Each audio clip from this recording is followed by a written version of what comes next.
हाँ जी, नमस्कार, जय हिंद। स्वागत है आप सभी का आपके अपने यूट्यूब प्लेटफॉर्म राजस्थान क्लासेस पर। दोस्तों, जैसा कि आप सभी को विदित है कि हमारी ये डेली क्लास होती है रात को 9 बजे और राजस्थान जीके की ये क्लास रहेगी। इसमें हम लोग क्या कवर करेंगे दोस्तों? इसमें हम लोग ये कवर करेंगे कि राजस्थान जीके के सभी टॉपिक से एक दो प्रश्न मैंने यहाँ पर लिए हैं, ऐड करे हैं। कुछ ऐसे क्वेश्चन जो आपको न्यू देखने को मिलेंगे, कुछ ऐसे क्वेश्चन जो एग्जाम में पूछे गए हैं। टॉप 40 क्वेश्चन रहेंगे और सुपरफास्ट भी रहेगी, एडवांस्ड भी बात करेंगे, लेकिन आपको आखिर तक जुड़े रहना है ना। और शुरू करें, लेकिन उससे पहले बता देना चाहता हूँ, आप में से कोई भाई अपने पहली बार है राजस्थान क्लासेस पर, तो मैंने आपको राजस्थान क्लासेस के नंबर ऑलरेडी दे रखे हैं, वहाँ पर मैसेज करके आप ग्रुप में ऐड हो सकते हैं, लेकिन ये लास्ट में दे देंगे, ठीक है। और राजस्थान क्लासेस की वेबसाइट पर भी आप लोग विजिट कर सकते हैं, जहाँ पर आपको कंप्लीट कोर्स प्रोवाइड करवा रखा है, ठीक है, सेट एग्ज़ाम का और वनरक्षक एग्ज़ाम का। और दोस्तों, मोटिवेशन की बात करें, आप सभी डिमांड भी करते हैं कई बार कि सर एक आध लाइन मोटिवेशन के लिए आया करो, लेकिन दोस्तों जहाँ तक मैं मानता हूँ सबसे बेहतरीन जो मोटिवेशन है दुनिया का, वो है अपने माता पिता और अपना आत्मविश्वास। अपने अंदर जो ज्वाला है, जो आपका जिगर है, जो हौसला है, वही जो है आपका सबसे बड़ा मोटिवेशन है। हालांकि हाँ, कोई लाइन पढ़कर भी हम लोग मोटिवेट हो सकते हैं। उसी तर्ज पर हम बात करेंगे कि डूबकर मेहनत करो अपने आज पर। ये क्या कह रहा है कि डूबकर मेहनत करो अपने आज पर, कल जब उभरोगे तो सबसे अलग निखरोगे। ये क्यों कह रहा है? क्योंकि एग्जाम वाली रात तो सब पढ़ते हैं, लेकिन एग्जाम से पहले कितनी रातें कौन कौन पढ़ा वो मैटर करता है। एग्जाम वाली रात तो सब पढ़ते हैं, लेकिन एग्जाम वाली रात से पहले कौन कौन पढ़ा ये मैटर करता है दोस्तों सफलता के लिए।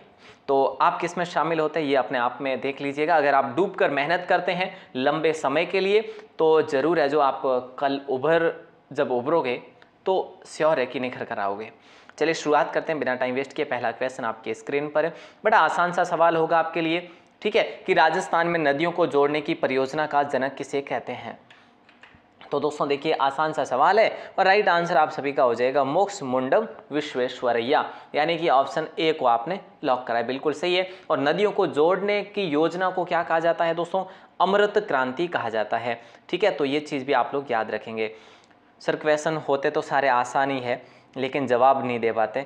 हाँ, ये बात भी ठीक है, लेकिन बस अगर आपने पहले से कोई क्वेश्चन नहीं पढ़ा है तो आपके लिए वो हार्ड हो सकता है, लेकिन यूं कहे आपने पढ़ा हुआ है और फिर आप कहो कि सर आसान होता है और आंसर नहीं दे पाते, तो ये तो बात बैठती नहीं है ना। तो चलिए अगला क्वेश्चन है, कौन सी पंचवर्षीय योजना में ऊर्जा को सर्वोच्च प्राथमिकता दी गई? तो राइट आंसर आप सभी का हो जाएगा 12वीं पंचवर्षीय योजना, जो कि 2012 से लेकर 2017 तक रही थी। अध्यक्ष इसके रहे थे मनमोहन सिंह जी। नेक्स्ट क्वेश्चन पूछा जा रहा है, चंबल की सहायक नदियां नहीं है। चंबल की सहायक नदियां नहीं है। कालीसिंध बामणी है, कुराल आलनिया है, मेज पार्वती भी है, लेकिन खारी बेड़च नहीं है। खारी बेड़च आपके बनास की सहायक नदियां है। आपने ऑप्शन डी को चुना है, तो बिल्कुल सत्य वचन होगा आपका। और अगला क्वेश्चन है, अंगाई बांध किस नदी पर बना हुआ है? देखिए दोस्तों, अंगाई बांध जो है ये किस नदी पर बना हुआ है? तो यूं कहें तो पार्वती नदी पर बना हुआ है अंगाई बांध, ठीक है। इसको पार्वती बांध भी कहा जाता है। कौन सा बांध कहा जाता है इसको पार्वती बांध भी कहा जाता है। और ये कौन से जिले में बना हुआ है? तो मैं आपसे बात करूं तो ये धौलपुर जिले में बना हुआ है। पार्वती नदी जो है करौली से निकलकर गंभीर नदी में मिल जाती है। अगला क्वेश्चन पूछा जा रहा है, खड़ताल का जादूगर किसे कहा जाता है? ये बड़ा आसान सा सवाल है, कई मरतबा हम लोगों ने पढ़ा है। सद्दीक खान जो है मांगणियार है दोस्तों, ठीक है। मांगणियार जो है ये जोधपुर से बिलोंग करते हैं और इनको खड़ताल का जादूगर कहा जाता है, यानी आपने ऑप्शन सी को चुना है।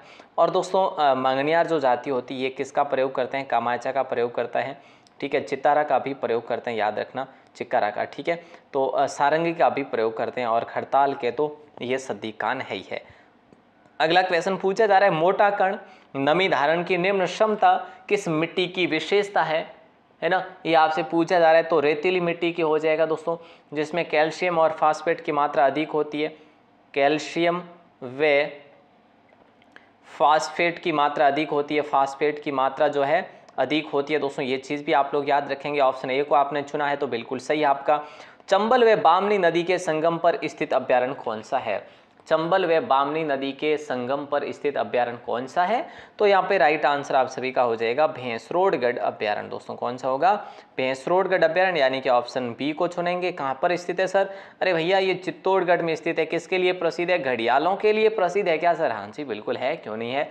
ये लगभग 201 वर्ग किलोमीटर में फैला हुआ है सर। अरे वाह कई बात है, थे तो ऐसे को होशियार होगा वो नहीं लागे। हाँ सर होशियार तो मैं ठेठ जन्म हुआ, पर थोड़ा पढ़ाई में अजय को कम। अरे मैं पढ़ाई की बात करूँ थे, पढ़ाई में घना ही होशियार हो। तो यूँ है कि अगर घना ही होशियार हो नहीं तो क्लास रे आखिर तो ही बढ़िया रहीजो, ताकि मन ही ध्यान पड़े कि थे कितना होशियार हो कितना नहीं हो, है नहीं। तो आज रो आज ऐसे को दूध रो दूध पानी रो पानी हो जावे, है कि नहीं। बात तो साची है सर। तो जने आंसर दो इनों का ही वैला देखो। कचरा, सरसों की भूसी और चावल की भूसी से प्राप्त होने वाली ऊर्जा क्या कहलाती है? सर बायोमास कहलाती है। वाह जी बहुत बढ़िया, बायोमास को लॉक कर देते हैं ऑप्शन बी को। ठीक है। और सरसों खल आधारित विद्युत संयंत्र कहाँ पर लगा हुआ है? अलवर में लगा हुआ है। ठीक है। और सरसों का अनुसंधान केंद्र कहाँ पर है? वो सर सेवर में है, भरतपुर में है। अरे वाह कई बात है, बहुत बढ़िया। राज्य का सबसे बड़ा आखेट निषिद्ध क्षेत्र कौन सा है? राज्य का सबसे बड़ा आखेट निषिद्ध क्षेत्र दोस्तों बात करें यहाँ पर, वैसे ऑप्शन में दे देना चाहिए कि संवत्सर, कोटसर। संवत्सर और कोटसर दोस्तों ये आपके कहाँ पर पड़ता है? ये आपके चूरू जिले में पड़ता है, याद रखना। ठीक है। और सबसे छोटे की बात करें, कनक सागर सबसे छोटा है जो कि आपके बूंदी में पड़ता है। ये चीज़ भी आप लोग याद रखिएगा। ठीक है। आगे बढ़ते हैं और अगले प्रश्न की बात करें तो गंग नहर की कुल लंबाई 129 किलोमीटर है। कितनी है? 129 किलोमीटर। जबकि राजस्थान में इसकी लंबाई कितनी है ये बता दो बस आप लोग। राजस्थान में बस दाही के इकाई में है, वैसे सॉरी दाही के आंकड़े में है, जो कि 17 किलोमीटर है सिर्फ राजस्थान में। तो ये चीज़ आप लोगों को पता नहीं था। तो इससे अधिक जो है वो कहाँ पर है? वो पंजाब में। तो आपने ऑप्शन डी को चुना है कि 17 किलोमीटर, तो क्या सही है? बिल्कुल सही है साहब। अगला क्वेश्चन आपकी स्क्रीन पर है। कांटेदार झाड़ियां और घास की प्रधानता किस जलवायु प्रदेश की विशेषता है? कांटेदार झाड़ियां व घास की प्रधानता किस जलवायु प्रदेश की विशेषता है? तो राइट आंसर आप सभी का हो जाएगा ऑप्शन बी, अर्ध शुष्क जलवायु प्रदेश। क्लियर है? ओके सर क्लियर है। जिसमें बबूल होते हैं, रोइडा होते हैं, खेजड़ा होता है ना, सेवन, लीलन घास वगैरह ये सब कुछ होता है इसमें। अगला क्वेश्चन ये कह रहा है कि राज्य की जलवायु को प्रभावित करने वाला कारक कौन सा है? राज्य की जलवायु को प्रभावित करने वाला जो कारक है ना दोस्तों, वो देखो समुद्र तट की दूरी भी है, हमारे राजस्थान की अक्षांशीय स्थिति भी मैटर करती है, अरावली पर्वत श्रेणी की स्थिति जो है किस प्रकार है वो भी आपको पता है यूँ। ठीक है। तो इसलिए सारे के सारे उपरोक्त सभी को लॉक करेंगे। ओके। और ऊपर से प्राकृतिक वनस्पति की जो विद्यमानता है। ठीक है। अगला क्वेश्चन पूछा जा रहा है, भीखा भाई सागवाड़ा नहर का संबंध किस नदी से है? भीखा भाई सागवाड़ा नहर का संबंध माही से या फिर सोम से? ऑप्शन ए और ऑप्शन सी को हटा देते हैं। तो ऑप्शन आप सभी का हो जाएगा बी, यानी कि माही नदी होगा। 1984-85 में इसकी स्थापना होती है, याद रखना दोस्तों। ठीक है। और बांसवाड़ा डूंगरपुर के लिए ये नहर जो है अपना कार्य करती है, यानी कि जलापूर्ति करती है। 125 किलोमीटर लंबी नहर है ये छोटी नहर नहीं है। अगला क्वेश्चन कह रहा है कि मिश्रित लाल काली मिट्टी किन भागों में पाई जाती है? मिश्रित लाल काली पूछा है, सिर्फ आपको काली नहीं पूछा है कि भाई मिश्रित काली मिट्टी कहाँ पर पाई जाती है। तो आप कह लेंगे सॉरी मध्यम काली मिट्टी अगर आपसे पूछा जाता है मध्यम काली मिट्टी, तो आप लोग कहेंगे कि सर हाड़ौती क्षेत्र में, है ना, वटी सोल्स जिसे कहते हैं। लेकिन यहाँ पर पूछा मिश्रित लाल काली मिट्टी, तो उदयपुर, चित्तौड़गढ़, डूंगरपुर में है। जहाँ तक बात करें तो बांसवाड़ा में भी आपको देखने को मिलेगी और भीलवाड़ा में भी। ठीक है साहब। ओके सर, ऑप्शन ए को आपने चुना है तो बिल्कुल सही है। और अगला क्वेश्चन आपकी स्क्रीन पर है, रोज इंडिका गुलाब का सर्वाधिक उत्पादन कहाँ होता है? देखिए रोज इंडिका गुलाब है एक प्रकार का, और इसका सर्वाधिक उत्पादन कहाँ होता है? तो राइट आंसर आप सभी का हो जाएगा ऑप्शन ए, यानी कि पुष्कर में होता है। ऑप्शन ए आप सभी का लॉक हो जाएगा। ठीक है दोस्तों। ओके सर, अगला क्वेश्चन बताओ आप। तो अगला क्वेश्चन है, पीपलाज नदी, पुष्कर कहाँ है? अजमेर में, सभी को बताएं। पीपलाज नदी किस जिले में प्रवाहित होती है? पीपलाज नदी ये आपके झालावाड़ जिले में प्रवाहित होती है। कहाँ पर होती है? झालावाड़ जिले में। ऑप्शन सी आपका लॉक हो जाएगा, याद रखना। झालावाड़ से ये निकलती है, फिर ये मिलती कहाँ पर है? ये आहू नदी में मिल जाती है। तो आहू की ये क्या है? सहायक नदी हो जाएगी। बस आसान सा सवाल था। और आगे बढ़ते हैं। केंद्रीय शुष्क बागवानी संस्थान, ये सवाल आपको इसमें वनरक्षक एग्जाम में भी पूछा गया, और उसी रात को हमने बात करी थी एग्जाम में प्रश्न आपके पूछा जा सकता है, तो बस पूछ ही लिया गया है कि नहीं। तो यहाँ पे राइट आंसर हो जाएगा आपका बीकानेर, और इसकी स्थापना होती है 27 सितंबर 2000 को इसकी स्थापना होती है। याद रखना कहाँ पर होती है, बीचवाल में दोस्तों। और बीचवाल कहाँ पर पड़ता है सर, ये बीकानेर में पड़ता है। बस आसान सा सवाल है, ऑप्शन बी को लॉक करा और आगे बढ़ेंगे, बढ़ते ही जाएंगे। अगला क्वेश्चन है राणा प्रताप सागर बांध की विद्युत क्षमता कितनी है। बताइए दोस्तों, राणा प्रताप सागर बांध की विद्युत क्षमता जो है ना वो कितनी है। तो 172 मेगावाट है। राणा प्रताप सागर जो है रावतबाटा के समीप बना हुआ है, रावतबाटा के समीप है, ठीक है। 1970 में इसको राष्ट्र के समर्पित कर दिया गया था। चंबल नदी पर बना हुआ है राणा प्रताप सागर। और चंबल नदी एक ऐसी नदी है जिसके 100 किलोमीटर के भीतर ही है जो आपको 4 बांध देखने को मिल जाते हैं, ठीक है सर। कोटा बैराज जैसे राणा प्रताप सागर है, गांधी सागर है, ठीक है। अगला क्वेश्चन पूछा जा रहा है गंगानगर में पाई जाने वाली मृदा कौन सी है। तो साई रेजोम्स है, रेवेरिना है, मरुस्थली मृदा है, सब की सब यहाँ पर आपको देखने को मिलती है गंगानगर में। अगला क्वेश्चन है इंदिरा गांधी नहर से कुल कितनी शाखाएं निकाली गई है। दोस्तों इंदिरा गांधी नहर से कुल कितनी शाखाएं निकल गई। हालांकि आप सभी को पता है इंदिरा गांधी नहर की मुख्य नहर की लंबाई कितनी है और फीटर की लंबाई कितनी है। फीटर की सर 204 है, ठीक है। मैं आपसे पूछूं कि कुल कितनी है तो 649 है। अब आप लोग इसका आंसर बता दो कि राइट आंसर यहाँ पर मुख्य नहर की लंबाई कितनी होगी, ठीक है। कुल इतनी है तो 204 प्लस कितना यहाँ पर लिखेंगे तब है जो ये इतना आएगा, ठीक है। बस यही तो है। यहाँ पे आपका राइट आंसर हो जाएगा ऑप्शन बी। बिल्कुल आसान सा सवाल था। और आगे बढ़ते हैं, अगले प्रश्न को देखते हैं। हाँ चलो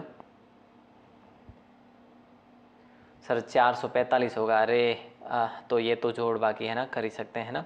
अगला क्वेश्चन पूछा जा रहा है कि जोधपुर को जल प्रदान करने वाली लिफ्ट नहर कौन सी है। जोधपुर को जल प्रदान करती है ना करणी सिंह लिफ्ट नहर, जंबेश्वर लिफ्ट नहर या जय नारायण लिफ्ट नहर। हम बात करें तो देखो करणी सिंह जो है, देखो ये बड़ा शानदार क्वेश्चन है, कई बार हम लोगों ने पढ़ा भी है 1-2 बार।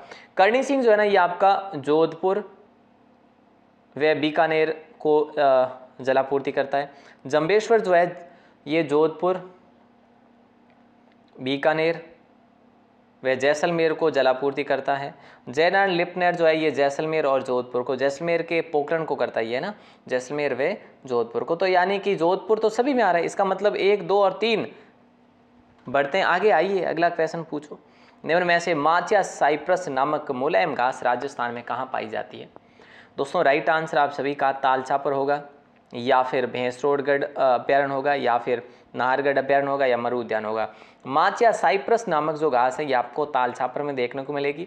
ये राजस्थान का तीसरा सबसे छोटा उद्यान है, ठीक है। हाँ सर ठीक है, तो याद रखना। और जो कि सुजानगढ़ में है दोस्तों। यहाँ का मुख्य आकर्षण जो क्या है वह कुर्जा और काले हिरण यानी कि ब्लैक बक, ठीक है। ओके सर याद रखेंगे। अगला क्वेश्चन है देखो उत्तरी उष्ण कटिबंधीय शुष्क वन राज्य में कितने प्रतिशत आच्छादित है। ये आपका राइट आंसर क्या होगा, उत्तरी उष्ण कटिबंधीय शुष्क वन राज्य में आच्छादित है। आपको परफेक्ट तो परसेंटेज नहीं पूछा जा सकता, लेकिन अगर पूछ भी लिया जाए तो आप लोग लगभग 29% को याद रखेंगे, ऑप्शन ए को, जिसे मिश्रित पतझड़ वन भी कहते हैं।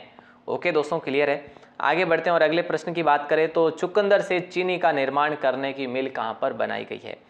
चुकंदर से चीनी बनाने की जो मिल है ना ये आपके गंगानगर में बनाई गई है, यानी ऑप्शन बी को लॉक करेंगे। गंगानगर शुगर मिल्स लिमिटेड, जो कि 1956 में सरकार का इस पर आधिपत्य हो गया था। आपने ऑप्शन बी को चुना है। अगला क्वेश्चन भी आपकी स्क्रीन पर है। ऑप्शन है, देखिए वैसे क्वेश्चन क्या है पूछा जा रहा है कि विश्व का एकमात्र पादप डिक्लीपटेरा आबू एसिस राजस्थान के किस अभ्यारण्य में पाया जाता है। ये क्या है, एकमात्र ऐसा पादप है जो जिसका नाम है डिक्लीपटेरा आबू एसिस घास है, और ये आपके माउंट आबू अभ्यारण्य में पाई जाती है, यानी ऑप्शन सी आप सभी लॉक करेंगे। और माउंट आबू अभ्यारण्य किसके लिए प्रसिद्ध है, जंगली मुर्गों के लिए प्रसिद्ध है, आप सभी को पता होना चाहिए। और हम लोग यूँ भी बात कर लें कि यहाँ पर सदाबहार वन भी पाए जाते हैं। एकमात्र ऐसा अभ्यारण्य जहाँ पर सदाबहार वन पाए जाते हैं वो आपका माउंट आबू अभ्यारण्य है। अगला क्वेश्चन है, सीता माता वन्यजीव अभ्यारण्य में पर्यटकों की एक रुचि का स्थान लाखिया भाटा है, उसके आकर्षण का क्या कारण रहा होगा। तो यहाँ पर आपको ध्यान रखना है, प्रागैतिहासिक पत्थर पर नक्काशी ये आपका सबसे महत्वपूर्ण जो कि आपका क्या है दोस्तों आकर्षण का कारण है। तो आपने ऑप्शन सी को चुना है। और सीता माता अभ्यारण्य आपके कहाँ पर पड़ता है? प्रतापगढ़, उदयपुर और चित्तौड़गढ़ में पड़ता है। उड़न गिलहरी के लिए भी प्रसिद्ध है ये, ठीक है। और देखो लाख या बाटा के बारे में पूछा जा रहा है तो प्रागैतिहासिक पत्थर पर नक्काशी है, और ये उड़न गिलहरी के लिए भी प्रसिद्ध है, और चीतल भेंडल के लिए भी प्रसिद्ध है। चीतल की मातृभूमि बोला जाता है इस सीता माता अभ्यारण्य को। अगला क्वेश्चन पूछा जा रहा है कि भाई राजस्थान लघु उद्योग निगम जयपुर की स्थापना कब की गई? यानी कि राजसिको की स्थापना जो है कब की गई, ये आपसे सवाल किया जा रहा है। तो राइट आंसर आप सभी का हो जाएगा 1961 में इसकी स्थापना करते हैं दोस्तों, यानी कि राजस्थान लघु उद्योग निगम राजसिको। अगला क्वेश्चन पूछा जा रहा है जोधपुर को जल प्रदान करने वाली लिफ्ट नहर कौन सी है? इनमें से कौन सी लिफ्ट नहर है जो जोधपुर को जल प्रदान करती है? तो ऑप्शन डी आपका राइट होगा, क्योंकि हम लोगों ने अभी अभी बात करी है, वो थोड़े अलग फॉर्मेट में था क्वेश्चन, और ये आपका अलग फॉर्मेट में है। क्लियर है दोस्तों? अगला क्वेश्चन पूछा जा रहा है खरीफ की फसल जैसे बाजरा, मोठ, मूंग की फसल हेतु उपयुक्त है कौन सी मिट्टी उपयुक्त है? खरीफ की फसल के लिए, जैसे खरीफ की फसल बाजरा है, मोठ है, मूंग है, ये खरीफ की फसल कब बोई जाती है? हाँ, अगर हम लोग बात करें कि ये आपके जून जुलाई में बोई जाती है, ठीक है, जून जुलाई में बोई जाती है और सितंबर अक्टूबर में काट ली जाती है, ठीक है। तो आपके रेतीली मिट्टी हो जाएगा दोस्तों। अच्छा सा क्वेश्चन है आपका। और अगला क्वेश्चन है अजमेर में सर्वाधिक उत्पादन किसका होता है? इनमें से किसका सर्वाधिक उत्पादन जो है अजमेर में होता है, ये आपसे सवाल किया जा रहा है। राइट आंसर जो है क्या हो जाएगा? ऑप्शन जवार हो जाएगा। जवार सबसे अधिक कहाँ पर होता है? अजमेर में होता है। जवार अजमेर, ठीक है, ऐसे याद रखेंगे। चाहे उत्पादन हो चाहे क्षेत्रफल हो, दोनों की दृष्टि से सबसे अधिक यहीं पर होता है, याद रखिएगा। और इसके साथ साथ इसके अलावा पाली, भीलवाड़ा और टोंक में भी ये होता है। क्या सर आपने जवार की बात करी? हाँ जी। नाइट्रोजन और कार्बनिक तत्वों की बहुलता कौन सी मिट्टी में पाई जाती है, ये आपसे सवाल किया जा रहा है। और जहाँ तक मैं मानता हूँ कि ऑप्शन जलोढ़ मिट्टी को लॉक करेंगे, ऑप्शन सी को। जलोढ़ मिट्टी दोस्तों जिसमें फास्फेट और कैल्शियम की अल्पता होती है और नाइट्रोजन और कार्बनिक तत्वों की बहुलता होती है, यानी ऑप्शन सी आप सभी का लॉक होगा। और जलोढ़ मिट्टी किस साइड में पाई जाती है? जहां पर अधिक नदियों का क्षेत्र रहता है। अगला क्वेश्चन है अनाजों की रानी किसे कहा जाता है? दोस्तों अनाजों की रानी किसे कहा जाता है जिसे पशु आहार और ग्लूकोज हेतु प्रयुक्त किया जाता है? जिसे, तो वो है मक्का। मक्का को अनाजों की रानी कहा जाता है। इसके क्षेत्रफल की दृष्टि से सबसे अधिक मक्का कहाँ होता है? तो आप कहेंगे सर ये उदयपुर में होता है। और अगर हम लोग बात करें उत्पादन की दृष्टि से सबसे अधिक मक्का कहाँ पर होता है? तो आपके भीलवाड़ा में होता है। ओके सर, ऑप्शन सी को लॉक करेंगे। और अगले क्वेश्चन को देखेंगे। राजस्थान में पहली बार सौर ऊर्जा नीति कब घोषित की गई? राजस्थान में पहली बार सौर ऊर्जा नीति कब घोषित की गई? 2007, 2009, 2011, 2013। तो राइट आंसर आप सभी का हो जाएगा 2011। ऑप्शन सी आप सभी का लॉक होगा दोस्तों। अगर हम बात करें पहली बार सौर ऊर्जा नीति घोषित की गई 2011 में, ठीक है। दूसरी बार 2014 में लागू की गई, 2014 में, ये भी याद रखना। पहली जो है ना ये अप्रैल 2011 में लागू हुई थी। देखो राजस्थान में निजी क्षेत्र की पहली सौर ऊर्जा परियोजना कहाँ पर स्थापित की गई? तो ये आसान सा सवाल है। निजी क्षेत्र की पहली सौर ऊर्जा परियोजना जो है ना ये खींवसर में करी गई। और खींवसर आपका कहाँ पर पड़ता है? ये तो आप सभी लोग जानते हैं कि सर नागौर में पड़ता है खींवसर, ठीक है। और रिलायंस इंडस्ट्रीज़ के द्वारा इसकी शुरुआत की गई, स्थापना करी गई रिलायंस इंडस्ट्रीज़ के द्वारा, ठीक है। कब करी गई सर? 2011 में ही करी गई थी, जब इसकी पहली नीति घोषित की गई थी। ये कितने मेगावाट का है? यहाँ पर 5 मेगावाट का है सौर ऊर्जा प्रोजेक्ट। अगला क्वेश्चन आपकी स्क्रीन पर है। राजस्थान राज्य औद्योगिक विकास और विनियोग निगम लिमिटेड रिको की स्थापना कब की गई? राजस्थान राज्य औद्योगिक विकास और विनियोग निगम लिमिटेड रिको की स्थापना, राजसी को हमने पढ़ा अभी, ठीक है। तो रिको 1980 होगा, राजसी को 1961 होगा। रिको 1980 यानी कि जनवरी 1980 में इसकी स्थापना करी जाती है। और अगला क्वेश्चन आपकी स्क्रीन पर भी है कि जैसलमेर में निम्न में से कौन सी झील नहीं है? काबोद जैसलमेर में, गढ़सीसर भी है, ठीक है, बुज झील भी है, लेकिन मानसरोवर यहाँ पर नहीं है। मानसरोवर यहाँ पर नहीं है। सवाई माधोपुर में मेरे ख्याल से मानसरोवर। आपने ऑप्शन डी को चुना है कि भी जैसलमेर में नहीं है। अगला क्वेश्चन है कि चौधरी कुंभाराम लिफ्ट नहर किन जिलों को लाभान्वित करती है? चौधरी कुंभाराम लिफ्ट नहर किन जिलों को जल से लाभान्वित करती है? तो हनुमानगढ़, चूरू, बीकानेर, झुंझुनू, यानी कि ऑप्शन ए को लॉक करेंगे। और इसी को नौहर साहिबा लिफ्ट नहर भी कहते हैं। नौहर साहिबा लिफ्ट नहर भी नाम दिया गया इसका। और अगला क्वेश्चन देखो क्या कह रहा है। ये कह रहा है कि भाई उदय सागर झील में गिरने वाली नदी कौन सी है? इनमें से वो कौन सी नदी है जो उदय सागर झील में गिरती है और उसके बाद इसका नाम भी चेंज हो जाता है? पता हो आपको तो देखो, उदय सागर झील में एक नदी आती है जिसका नाम है आयड़ नदी, ठीक है। और ये जैसे ही झील के अंदर गिरती है उसके बाद ये वापस निकलती है ना, तो उस समय इसका नाम चेंज हो जाता है, उसका नाम हो जाता है बेड़छ नदी, ठीक है दोस्तों। तो ये चीज़ याद रखना। उदय सागर झील की बात करें तो ये महाराणा उदय सिंह ने इस झील का निर्माण करवाया था। महाराणा उदय सिंह ने इसका निर्माण करवाया था। बोले सर कब करवाया? तो 1559 से लेकर 1567 के मध्य करवाया था। ये चीज़ें याद रखिएगा। बाकी है कहाँ पर? ये उदयपुर में है, बस सिंपल सा आंसर है। और अगला क्वेश्चन है नंबर 39 और पूछा यूँ जा रहा है। ये कह रहा है कि भाई राजस्थान में धनिया मंडी कौन सी है? इनमें से राजस्थान में धनिया मंडी जो है वो कौन सी है?